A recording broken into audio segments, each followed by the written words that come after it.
How you doing today, everybody? Hot Kid with my good friend Eddie Austin here with episode 33 of the Inner Compass podcast. How you doing today, Eddie? Man, I'm doing fantastic. Just talking offline here before we got started. It's just so much fun to be sitting here at episode number 33, right? Like, what a journey that we've been through.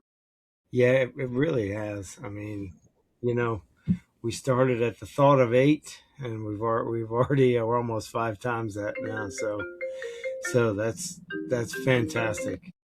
Absolutely, I man. mean, Absolutely. it's really overwhelming. That it just keeps getting better and better, and I get more and more excited as we do more of these episodes. But let's jump right into it. Today, what we really wanted to talk about is the playing the long game and the mindset that goes behind that. And what goes into this is, as we were discussing before, patience, gratitude, discipline, and how that compounds over time. And so let's just dive right into it. Everybody always talks about, the wins, but they never talk about the mindset required to get there. What's something like over your real estate career that, has helped and gone in line with having patience? Hmm. You know, we put extensions on the back of a purchase and sell agreement for a reason because it's always delayed, right? Mm-hmm. And I think even if you take about think through all the times that we've closed certain deals or done certain development projects, like it always takes longer. And, I think that we never really overstretched the timeline. It's just we got impatient up front. Like we just thought, well, we can close it faster. We can do these things quicker. Because I think we live in this microwave society that it's just instant gratification, right? Like you find a deal, you structure everything up, you call the bank, and it's just boom, it's done. But it's not like that at all. It's like there's just so many things that go into life and real estate and everything else. And so many times we delayed because we were trying to gain education on the property, on the investment. Mm-hmm. And that education took longer than we expected to dig up all the different little things and the details. And I think that relates to life too, because we can certainly rush into things, but there's probably a little piece of education that we may be missing that could really make things pretty rough on us if we didn't wait. Like if we weren't okay with being patient around it, because hey, if it's worth waiting for, it's probably something big enough to change a life. Yeah, the impatience of not waiting for that. That little due diligence piece that you need at that point. You say, oh well, anytime I know in my experience that I've said, think of it, it's probably going to be all right. Probably going to be all right. It's never usually okay. No, it's not. That's where it No. goes all wrong. The biggest thing I've learned just over my career in real estate or in especially on the boats is that you can't rush nature. You can plan as much as you can. You plan to navigate the route. You can plan, and prepare the boat. You can do all the, get the crew ready, make sure you have all the provisions and everything. But if the weather changes, and just like in the real estate deal, if that thing pops up and you push it aside and you don't take it into account, that will really come back and get you. It sure can. Thinking through a deal that we did not too long ago, there was so many things that when we jumped in, we thought we had it all figured out. And once we started digging in, we started learning all types of things that we just didn't anticipate. And sometimes I think like you're talking about in yacht form, sometimes you have to leave the harbor. Like you can plan and plan and plan, but until you leave the harbor, you don't really realize maybe you didn't plan properly. And Hmm. for this particular deal, got right into it and we realized real quickly once we started due diligence, we had underestimated what this thing really was. And our due diligence timeline got way longer. And ultimately, after we got into the weeds, we had to say no to the deal Like we Hmm. had to turn back and say, hey, we're not doing this deal just simply because it just doesn't fit what we're trying to accomplish. And I think if you take that exact thing and kind of reshape that into life, sometimes you might have a direction you're wanting to go. You're doing something to get to a certain place. And once you leave the harbor, once you set out on the journey and you realize that, hey, this is not what I anticipated. I don't have the right provisions. I don't have the right things in my toolbox to get there. It's okay to kind of pull back and plan. Hmm. And sometimes saying no is the best thing to do, is just saying, hey, look, this one's not for me. This one doesn't work. We got to go back and put a little more fuel on board. We got to go back and get some different stuff. That's Well, okay. Have you ever had to turn back and get something we've fixed or do something we've else? we've had to deviate for sure. I mean, the weather got.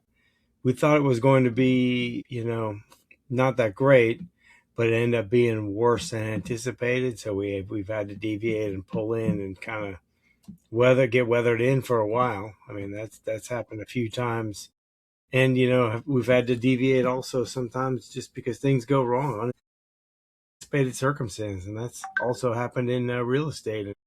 And, thankfully in that deal you walked away because that could have been a life changer in a bad way. Like something that you didn't anticipate that you thought was going to be okay.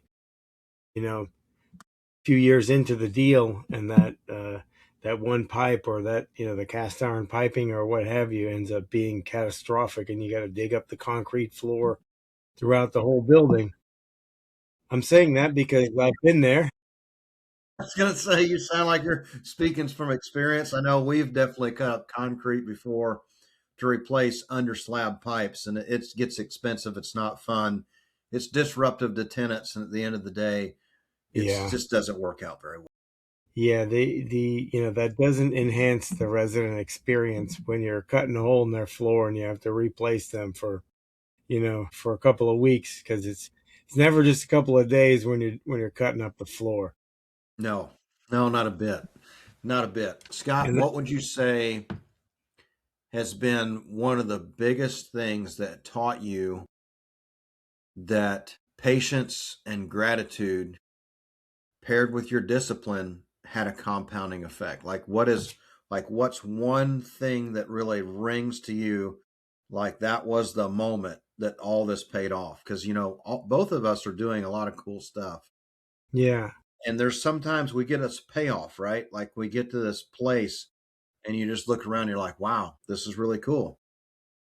well, there's one time in particular, I was thinking about actually in real estate where I kept wanting to think, thinking I wanted to get this deal done, and it kept being quite a few of them in a row, like you said, that I had to walk away from, or just went bad, or what have you. And the ones that kind of went bad and didn't quite work out, that was because I didn't really have the patience.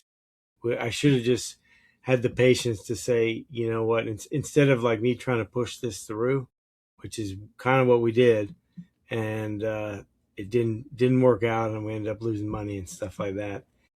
We should just had the patience to say, you know what, this isn't the right one. Let's just pull back and wait. We'll keep analyzing deals and stuff, and that it did teach me more patience, and then it got me to where I'm involved now with this development team and everything. We're launching the fund and everything, and through all that, it learned that lessons of patience, that these things take time. Like launching a fund takes time. Building the team, bringing in the right people takes time. Building the right organization takes time. It Finding the does. right deals that are in line with what we're doing, because we've passed on a lot of deals that people have thrown to us. And I'm sure you have as well. That every deal might be a great deal, but it might not be the great deal for us. It's not in alignment with what Eddie Austin is doing. So it's taught me over and over, and it's taken me longer to get to where I think I need to be, but actually it's grown into something uniquely better. Hmm. With that patience, it's actually growing into all these other opportunities that are were infinitely better and actually weren't what I was thinking about at all.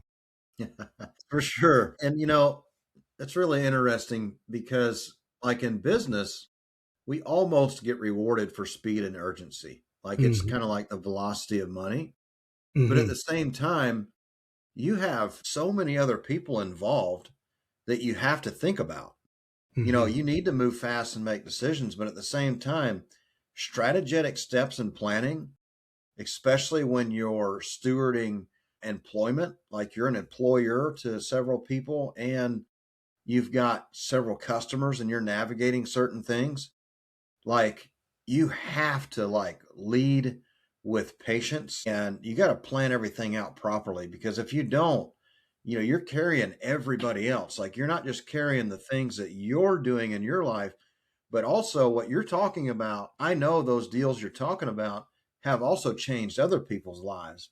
And if you would have thought just selfishly just about you and just went for it, it probably would not worked out. So, speed and urgency is always what we seek, but Hmm. it doesn't mean that that's what we should when there's other people involved, especially in these deals that can be life changing. Yeah, yeah, I would agree. Because speed and urgency is great, but business is a team sport, and you got to think about what's best for the team and what's going to put the team further ahead.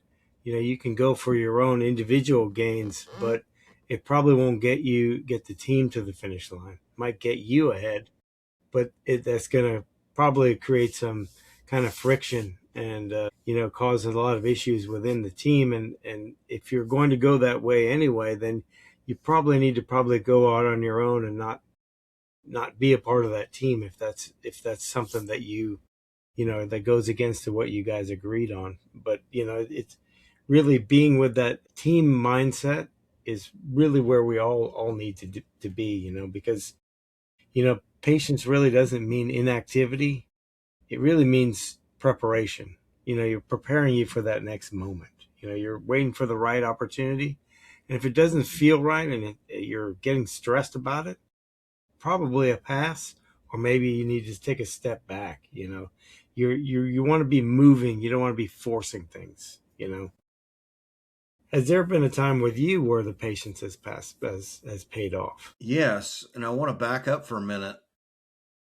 So, when you were talking about stress and all the different things, sometimes I've found that the stress is coming from we just haven't properly planned this thing out. Like we need to do this at this date, this at this date.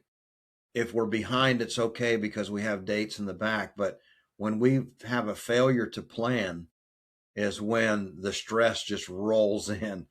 Yeah, So ask me the question again on that. it's a has there been a time where patience really paid off? Oh, yeah. Yeah.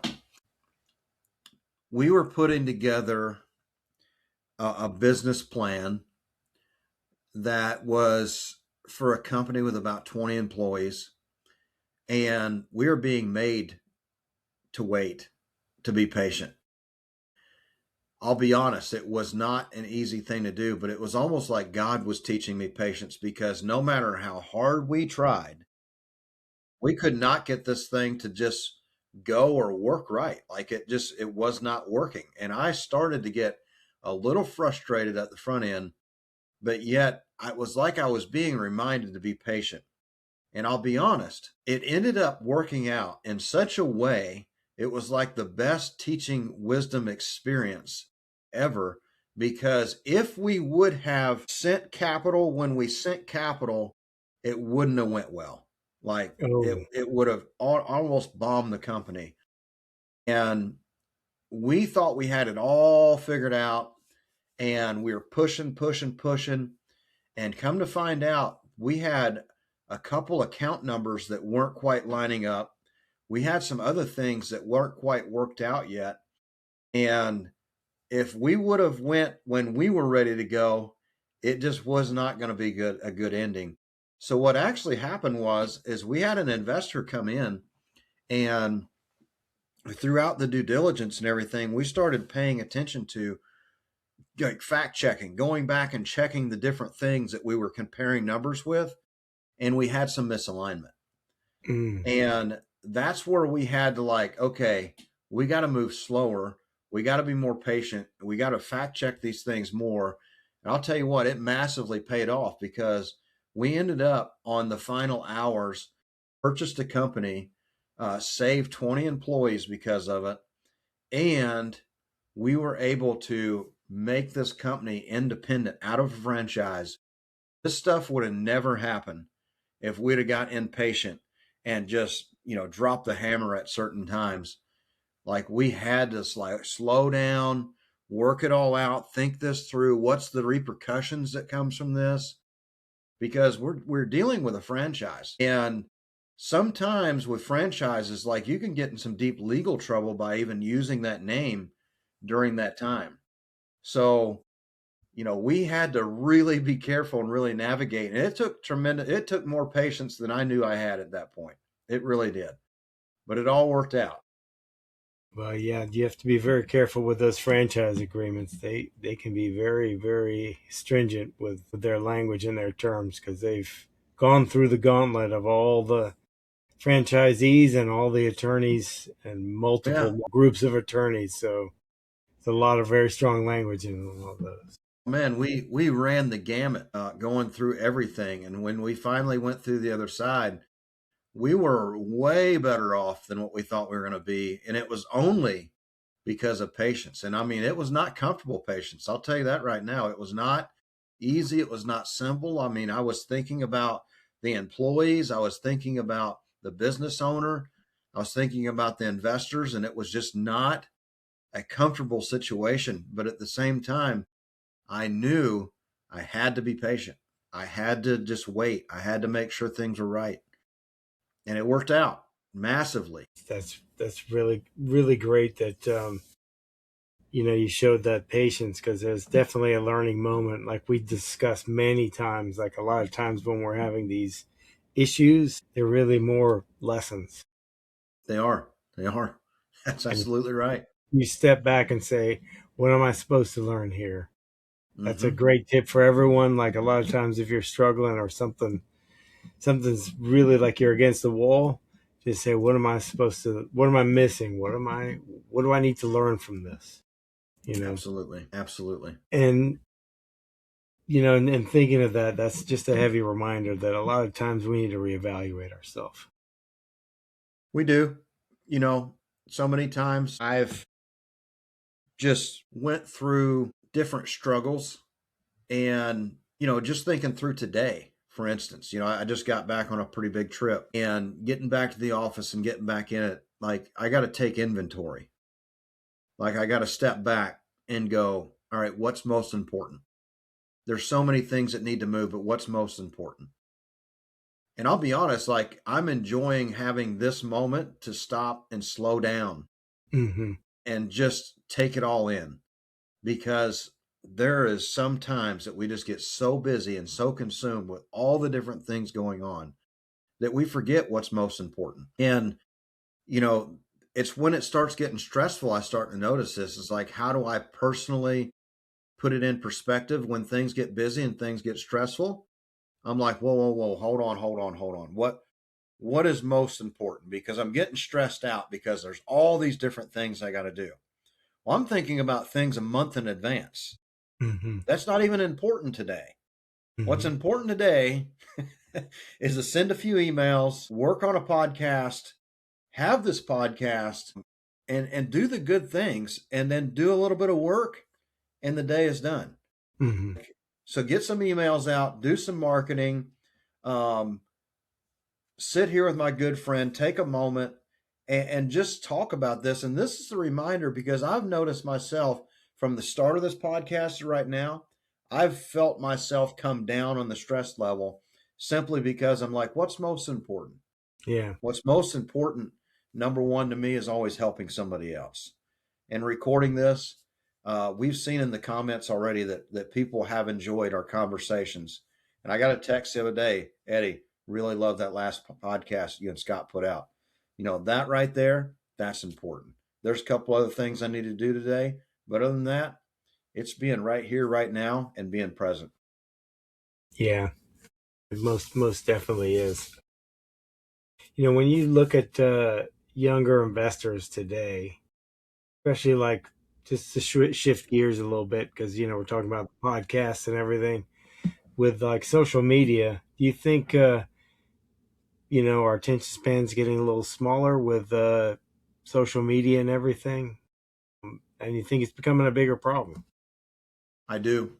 I think that I look at younger investors getting started, and they're looking at this microwave effect to get into certain investment types and just accelerate their journey as fast as they can. And I definitely see the attention span for the education around it Hmm. is they're wanting to shorten that, like drastically shorten that. And I am concerned about it because this is essentially what social media is making us believe is we can watch a few short clips, right? Like we can watch a few reels.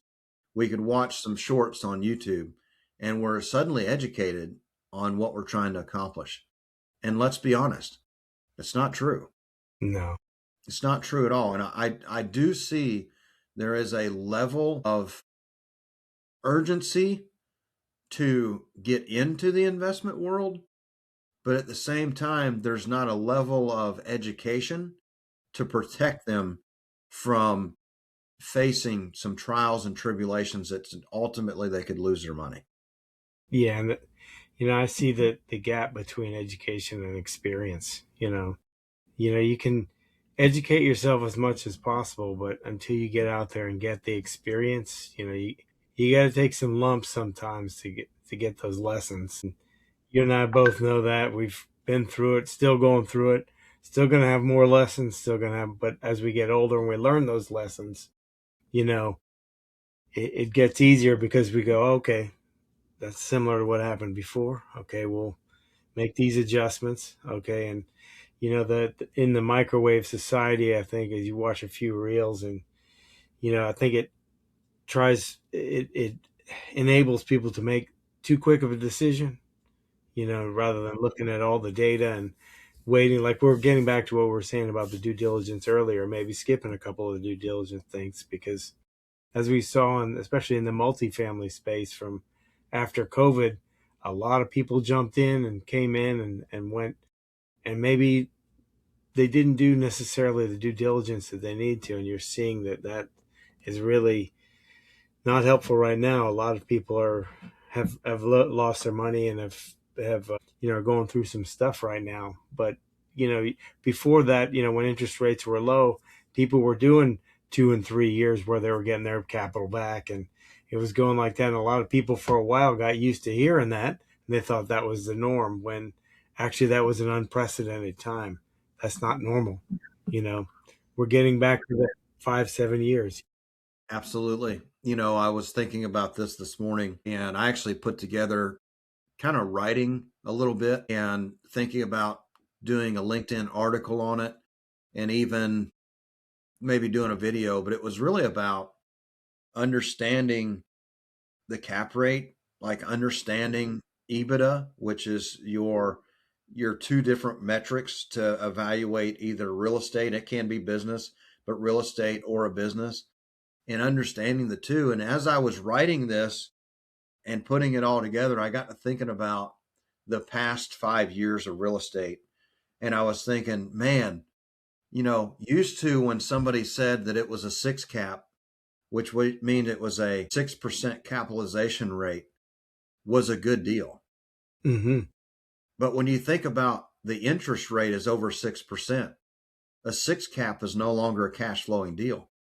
No, no, it's not.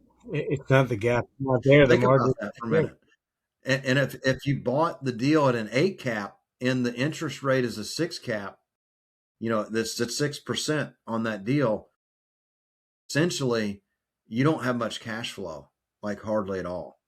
So there's been so many things that's changed. And I think this comes back to the young investor. You have to understand not only the education, like the base principles you have to have a good understanding of, but you also have to understand how this applies to the current environment. Mm-hmm. And the environments change, right? So, Mm-hmm. like for you, steaming out the sea, like you know exactly what your boat draws, which is the depth from the bottom to the very lowest point of the boat. Like you know all these different things. And you may be steaming out to a place that's you've been to before, but what if the environment changes, right? So you might know your equipment, you know your education, but what if the environment does something that's never done before? Like what if low tide's lower than you've ever seen it? And it You know what I happens. mean? Yeah, I mean that definitely happens because I mean, that's why you always. And I said this to somebody the other day when we were coming in. They're like, "Oh, thanks for getting us here." And I was like, "Well, we're not tied up yet, so Yeah. we're not there yet. So don't count it yet. Doesn't count. So you can go through all of that, and things could change. You can lose, machinery and stuff like that, or the slip may not be available. There's messes up there, or there's the Coast Guard or somebody tells you, hey, when you're not clear to get in, we got a destroyer coming in. You're going to be sitting there it could be sitting out there for a whole day, or what have you. It happens. It just brings me to something that I've been thinking about a lot. Is that just you have to be grateful for where we are, right now because we took a lot of those lumps and we went through all those experiences and we're grateful to have these opportunities. So, what does gratitude look like for you, Eddie? Gratitude for me is kind of like the staying power. Like being in this with my education and still learning and also watching environments change and still navigating those environments even when they change. So it's like taking what I learned 20 years ago, taking what I learned 5 minutes ago, 5 years ago, and applying that into the current conditions of everything that's going on. It is a piece of gratitude because all those lessons learned are applicable and relevant to right now. Like the environment's changed, but we're still navigating it. Mm-hmm. Like we're still giving our investors returns. We're still doing things very well. We're still here in the market publicly and doing well. And I think gratitude for me is looking at that and saying, we're doing it. We're all Mm-hmm. right. People still appreciate us. We're still helping other people. So I think gratitude for me is a visual effect. Yes, you have to feel that, but I think sometimes seeing is believing. So for me is like looking back over 20 years, seeing where we come from, seeing what we're doing right now, and that gives me a real sense of peace. And it gives me gratitude to know that we've accomplished these things and we're still accomplishing things. Yeah, I mean, that's very prolific because, a lot of times, and we've discussed this before, we don't look back at what we've done and say, hey, we're doing all right. Hey, look what we've done. And then it gets us to that point that we always talk about. Like when we've done all that, we're like, we always feel and know that I'm grateful that, hey, we're just getting started because we got up today. We did all that. That was just a platform for us to push ahead, and so we can do for our health, for our family, and for all the people around us that we can help. It sounds simple, but it's not really that simple. It came through a lot of lumps, and some things we had to learn the hard way that Yeah. we did, but instead of focusing on our problems, we were grateful that we learned those skills and learned those lessons, so it started from that appreciation. Do you I'm going to think do my that? best and inject something right quick. This is personal experience. When I look at 20 years, 20 plus years now, and I look backwards, it's easy to evaluate that moment in 5 to 15 minutes. Hmm. And yet we believe that we can take all of what we did over the last 21, 22 years, however many long it's been, and then we apply that to today. We believe that we can move quicker and more efficiently. And I think we create our own kind of hardship because we create our own microwave effect. And like, well, if I did all that stuff and I can Hmm. evaluate it in the last 5 to 15 minutes, and I can write it all down to way I can see it on paper, then I can just go out here and boom, boom, boom, and it's just done and done and done. But that's still not the way it is. No. Like you still like have to like look, you have to appreciate how long something took. And you have to remember how long it took so you can actually apply it. It's like, okay, well, I want to accomplish this next deal, but it's going to take us a couple years. And I Hmm. got to be okay with that. Yeah, Got to be patient. that's definitely true because I mean, just because you did all that in 20 years doesn't mean it compresses the learning curve and the action on some things, but it does a deal still takes however long it takes. Yeah, yeah, it does. And you can't rush it. Like you can't rush it because that's when you make mistakes. There's something I learned when doing varnish, which is something I love doing is varnish Yeah. just because of all the prep that goes into it, and you got to watch all the little things and everything.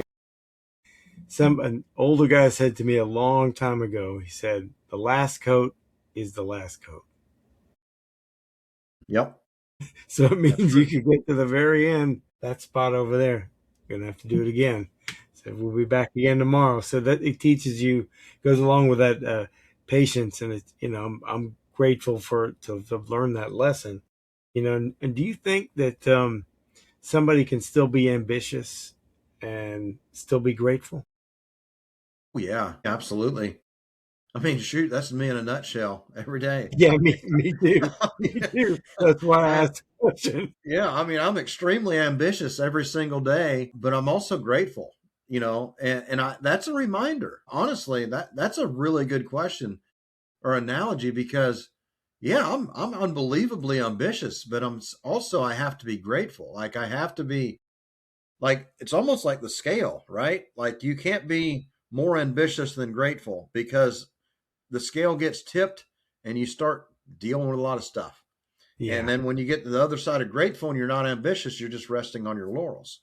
yeah. You get So complacent. it's a balance.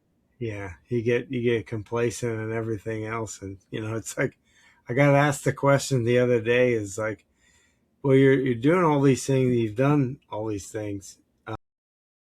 You gonna slow down or anything? And I was like, slow down. Well, I don't know what that. I don't know what that I mean, looks like.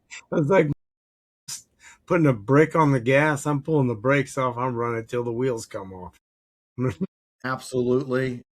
I heard one the other day, and it's kind of harsh. It's like never take advice from somebody you wouldn't trade places with, which I don't know that I totally agree with that, but I understand the concept. I understand where that lesson, the wisdom applies Yeah, because there is certain people that are telling you certain things and you're like, oh, that's great, but I'm not going to take advice from you because I wouldn't trade places with you. So there's certain places that can be applied. But when I think about when you look at certain things going on in life, like the people that are, let's say, that appear retired or look retired, you wouldn't trade places with them maybe because of the health. hmm, I got to run around with an old friend of mine today or yesterday. It was a lot of fun. And we've done a lot of business together. We did a lot of things, and he's very well off and hmm. doing extremely well and talking about buying a house in South Florida and doing all these cool things. And I thought, man, that would be really nice. And I quickly like bit my tongue and said no, because I wouldn't want to trade places because where he is with his health. Wow.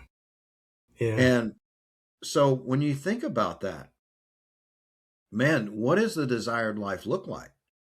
Because health needs to be at the top because it doesn't matter if you have all the money to finally slow down and retire, but if you don't have like your mobility, Yeah. your balance, like what does it mean to you? Yeah. If you don't have your breath, if you don't have the stamina to really go walk on the beach or go, walk up the mountain or, go skiing or go swim. I mean, whatever you're into, go fly the airplane or go sail the boat. That's a tough thing because I remember my aunt said to me, and she saved all these books. She's since passed a couple years ago, but she saved all these books for when she retired, and then she went legally blind before she Mm. I always remembered that. And but she wasn't one to sit down. You wouldn't know she was blind. She'd look at you when she talked. I didn't. I had to remember a lot of times, but she got around the place she lived, and a lot of people didn't even know she was blind. But she learned to read Braille, and she took. In Canada, they have these classes you can take to learn how to fold money, how to do things when you're blind and stuff, how to listen, and her memory was always sharp as a tack. And I always asked her, "How do you remember every single thing anybody's ever told you?" And said, "Because I can't read it, I can't look at it, I can't write it down and read it back, so I have to remember everything." So that was Love that. something that like, don't wait until those times. Be grateful for where you are, and don't necessarily. That's the thing, is the grass is not always greener on the other side, because sometimes it takes a lot of manure for that grass to grow over there. Way more than you're willing to pitchfork. Yeah, I had somebody tell me that one, and I about fell off my chair, because Yeah, I was like, that's a good one. that's true, because you can't see all the manure underneath there. Yeah, So yeah, you got that yeah. greener. Oh Well, man. I've also seen grass grow on top of flag ponds, which a Yeah. flag pond is essentially a pond that's completely grown over with vegetation, but it doesn't mean you can inhabit it or build on it because it's just green grass. But the minute you drive on top of it or put weight in it, it's like quicksand below it. So So just it's like, because the grass is greener on the other side of the fence doesn't even mean it's stable ground. So yeah, you it have to could be think a about sinkhole. that too. Could be a sinkhole. It could be a sinkhole, and we don't need any more sinkholes. This comes to mind. I heard this one the other day, and actually, it really reminded me about some of the things that I've said and some of the practices, and it got me to make a post on LinkedIn right before this. As I got to thinking about it more, was I heard a couple people talking one time, and they're like, "Man, when I get to a billionaire, I'm going to give and I'm going to do all these things." And the gentleman simply asked him. He said, "How much do you give now?" Mm, And the guy says, "Well, not very much."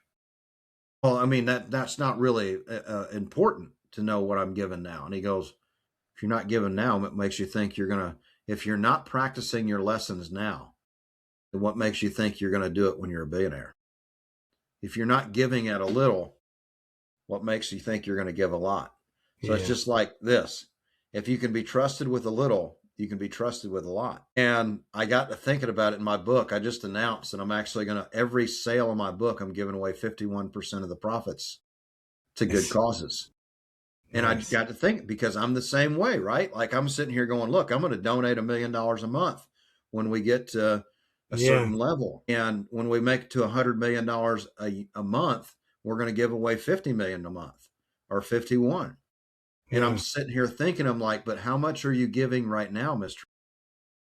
How Yeah. much are you giving right now? What practices are practical to your life that you practice every day? Great, because you just added one more thing to my list there, Eddie Austin. Because I need to give more. I mean, I'm good at giving tips and all that kind of thing. When Yeah, people I do that. do things, or doing all that, but just giving without any kind of transaction or anything. I mean, that's what I Yeah, definitely. without looking for something in return, right? Like I'm not Yeah. expecting that my book sales are going to go 300% more because I Yeah. decide to give away 51%. That's not the reason I'm saying it. What I'm Yeah. publicly saying is I need to practice when I have a little because if I'm trusted with a little, I can be trusted with a lot. Yeah. And that's one thing we need to also always keep in mind, is all that gratitude and all that patience. You know, getting to what we're talking about, is that's the long game, and it all compounds. It kind of keeps us on the path, because all those things add up. It doesn't, like, we're talking about all our lessons and stuff that we had, all the lumps that we took, and looking at all the other grass is greener over there, or hey, this guy's moving to Florida and doing this, but like, hey, that's not our path, because all our stuff is still compounding, and we're doing it in our way. it doesn't necessarily just compound in money, but all that money that you're going to be giving away is going to go all out into the world and just multiply in so many ways, and it's going to come back to you, and not necessarily money, but in all these other things, and all these other great things are going to come back to you. Because if you put out all, and on the same thing, if you put out all that negativity, that's what you're going to get back. If you nobody ever gave me anything, that's just going to go. Well, let me tell you how this thought come to mind is, I carry a certain amount of cash with me, and we were getting ready to go to church yesterday, and I thought, man, I got to stop by the ATM. And I went to type in the number at the ATM, and I thought, man, I want to take out so much more, but I just got so much money going out with all the different things we're doing. Because like when you're raising capital and you're doing deals, like all this cash comes from you first. Like Yeah. all the expenses, everything come out of your own pocket before you ever get refunded on the back end. So you Mm-hmm. have to keep a certain amount of like operational money to just keep going in this game. And I went to the ATM and I typed in my numbers, and I was like, man, I wanted to type in a much bigger number, and I couldn't do it. And when I left the ATM, I was a little upset with myself that I couldn't give more. And Mm-hmm. that was causing me to be a little bit down. And, my aunt and my wife, had to ride with me in the car for about 30 minutes with me grinding on this thought, you know, and then it hit me in church. It's like, it doesn't matter how much you give, Yeah. as long as you give. Yeah. If you give whatever you can be trusted with more. And I'm not on my soapbox telling you this. Like, I'm telling you personally what my feelings is I was being upset that I didn't have more to give, but yet the small amount that I had, I was harboring. Mm-hmm. If all I did was give $20, like I gave, and when I get more and more money is freed up and doesn't have so many places to go, I'll give more. But it's a practice, right? So it was like, no, stop by the ATM, take the extra step, take out the $20 and give that, because I gave away the other cash that was in my wallet. And that was a practice. That was me having to step through certain things that was disruptive, out of the way to do, but I still gave, even though it was a little. So it made me think today, is like, Eddie, how can you come up with more money to give? Why don't we give what was completely unexpected? I never expected to sell 35 books. Let's Mm-hmm. give away 51% of that. Like, Mm-hmm. what other things am I doing that's a gift to me that I can give to somebody else? Yeah, just that whole idea just compounds, because then it opens you up, like, well, what else can I give? What else can I do? And it just shows you how that compound effect just keeps moving and moving. And I bet once you gave that money, whether it was 20 or 200 or 2,000 or whatever, you kind of gave it away, and it probably gave you that sense of relief, rather than you were held up on it, because you were held up on it, like, I wish I had more to give, but I am giving this. And then you feel it kind of gives you that relief, and also in many ways, just because you've given it away to somebody that actually needs it. And it's just like that. You never know how that compounding effect is gonna help you. You don't. You absolutely don't. And at the end of the day, for me, when I walked away from the giving box, it was like, good job, Mm-hmm. you know, because you did it. It was the act of, you still did it. No matter if it's a little or a lot, you still did the act. You still did what was most important. And I think sometimes we forget that. I think sometimes we get a little bogged down in all the different things, and we think, I'll do it later. Do it now. Mm-hmm. Start with a little, and you'll be blessed with a lot one of these days. Mm-hmm. But do the small things first. And I would also encourage you to just start today. Mm-hmm. Like, Scott and I talk about, we're just getting started. Mm-hmm. And I love that analogy, because just getting started means I haven't made it.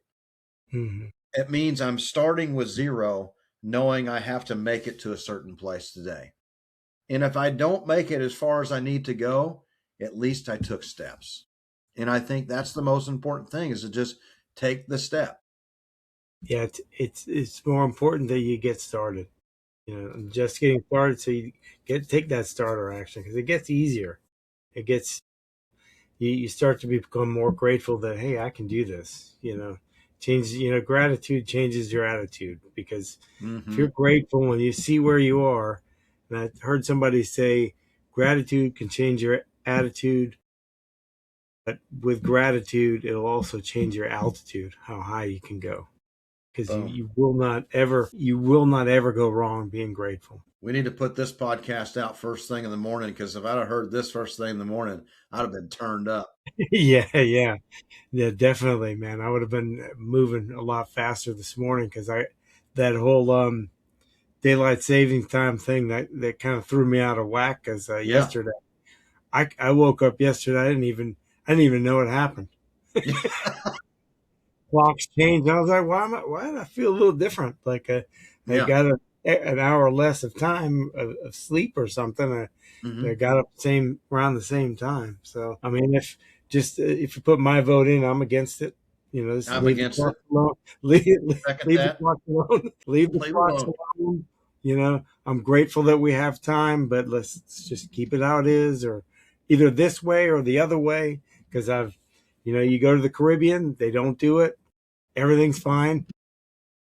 Everything's operation normal. You don't have people stressed out the next day, uh, about the clocks and everything else. So, Well, I have another vote. We yeah, should go to strictly military time.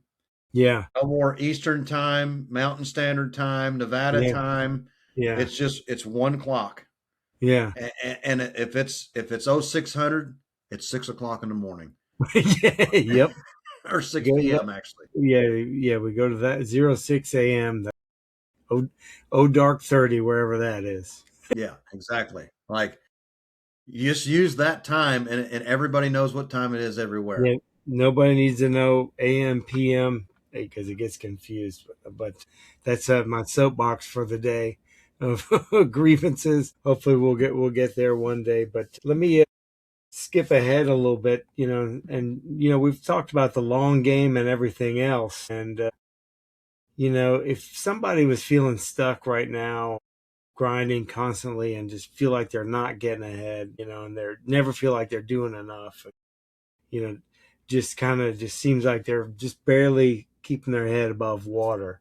What advice would you give them? I think I would start with the simplest thing of just getting a pad of paper and physically writing down what you're already doing, and then figuring out what's important and what's not. We do a lot of things. Some things are not necessary. But if you are playing the long game, like, you really truly have to reconcile what activities you're doing that is most important to achieve the desired life. And I think constantly I have to evaluate, for me, what am I doing that I'm playing the long game? And I have to make sure that I have all the different things we talked about. Like, I have to practice patience. I have to practice gratitude. And I have to also think about what in my life could change if I practice with more discipline. And I think that's really important. I think that's really my three core pillars too. Is my three core pillars is, number one, as I'm present, meaning on this call, like, I'm not paying attention to my phone. I'm not paying attention to any of the distractions. And the next core pillar for me is I'm being deliberate. Like, every word, everything I do, it's like thinking back to my final, my eulogy, like my last words, like how I want to be remembered. Everything I do is deliberate. And the last thing is that I'm patient. And patience is where that all comes together, because you can rush. If you're not patient, you won't be present. Mm-hmm. And if you're not patient, you won't be deliberate. So that's the strongest pillar of them all, that anchors the other two. Because if you're not patient, you won't be deliberate. And if you're not patient, you won't be present, because Mm-hmm. you'll be rushing through the process. You'll be rushing through the podcast. and Yeah, it's not going to work. no, and it won't, the point won't get across, the message won't be there, and I was thinking about something that I said. I was on a call last week with a friend of mine, and she was talking about, I met this other person that was on the call, and they lived in San Diego. They're from San Diego, and I said, "Oh, I lived there." I said, and she said, "Oh, really?" And I said, "Yeah, but I was too young to understand where I was and to really enjoy it." And she says, "Oh, were you really young?" I was like, "No, I was in my 20s," and I just kept going to the next thing, next spot, next. I moved around a lot, went to a lot of different places, but it was always just kind of a blur because I didn't have the patience to realize where I was. And I've gone back to some of these places, and when I was older, I was like, "Wow, I really missed a lot." Yeah, because you're just rushing around, right? That's all Yeah, I you're doing. wasn't You're just present. rushing around. Yeah, I wasn't present, like you were saying. I wasn't being present there, and that's something that patience gives you, the gift of presence. Yeah, Because when you're and patient, you weren't being deliberate either. You were just no, I bumping was, through it all. yeah, I was intentionally running to the next spot. Yeah, absolutely. Well, I know for me that's what works is all the play the long game. I think it comes down to the three core pillars for me. Like it has to be those. Yeah, It has to be those. it has to be. I mean, those three are great pillars because without those, like, we're not really being intentional and focusing on what our purpose is, what our why is. It goes back to a lot of things that we talk about all the time. That patience, discipline, that makes us intentional. That follows along, and with the patience, it gives us the options to find things that we're in alignment with. And when we're in alignment and we have purpose, nothing seems like work. Nope, it does not. It absolutely does not. Well, I got to say, man, I have truly enjoyed this podcast. It has really reminded me of some of the reasons why, since I've got back from my trip, that I'm a Hmm. little off kilter. I'm a little out of Hmm. tune. And I think that, listening to this and speaking through this has really reminded me of some of the things that I'll be honest, man, I was on an 88-day streak of listening 15 minutes to an audio book or reading every day. And I screwed up that 88-day streak Hmm. last week. And I was really upset about that. My wife looked at me, we're driving down the road. She goes, "What's wrong?" I said, or no, I was sitting on the couch. She says, "What's wrong?" I said, "I just screwed up my 88-day streak. Like I just realized that." Hmm. And it was because all the different things that was just going on that Yeah, was yeah, felt important and everything else. And I put it in the back seat. Now, 88 days is long enough to form a really strong habit. Like there's no excuse. No excuse. But yeah. Yeah, well, it's the thing is though, is you gotta let yourself have that because you had other things going on, and I myself too, like, for first time in a while when I got back on the boat, it was a little bit. It's taken me a little bit to kind of adjust again. You know what I mean? So I was kind of this did kind of a similar thing for me too, because like now it's kind of like it helping me reset. That I just gotta have patience that all things are gonna come together. 'Cause they're coming together. They're just not like a lot of times I jump in and I hit the ground running, and I just boom, boom, boom, boom, boom, start like that. And but this time was kind of a slower one. So I really have to have that patience and discipline to kind of go, okay, let me just let me just slow down here, make sure I'm getting it, going through all the steps and doing everything right. So it just kind of makes me realize that, hey, I got to take those breaths and have that patience. But hey, don't worry, Eddie. Next time you're going to do 150 days in a row. It don't matter. well, I can say that the other one I do is I do a daily Bible scripture. I'm at 190 days a day, so I haven't screwed that one up. So still Well, doing good things. yeah, that's good.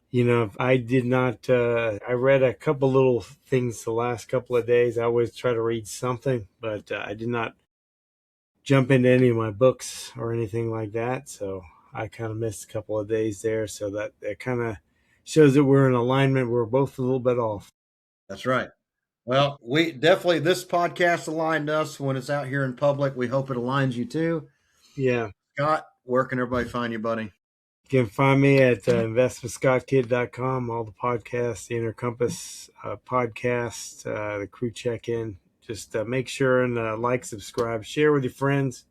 And we'd love to hear from you. We really love and hearing all the comments and feedback and everything. Let us know what we can do to help. Absolutely. Eddie Austin BEX here. Eddie Austin BEX on all platforms, including .com. We'll see you on the next episode. Thank you so much.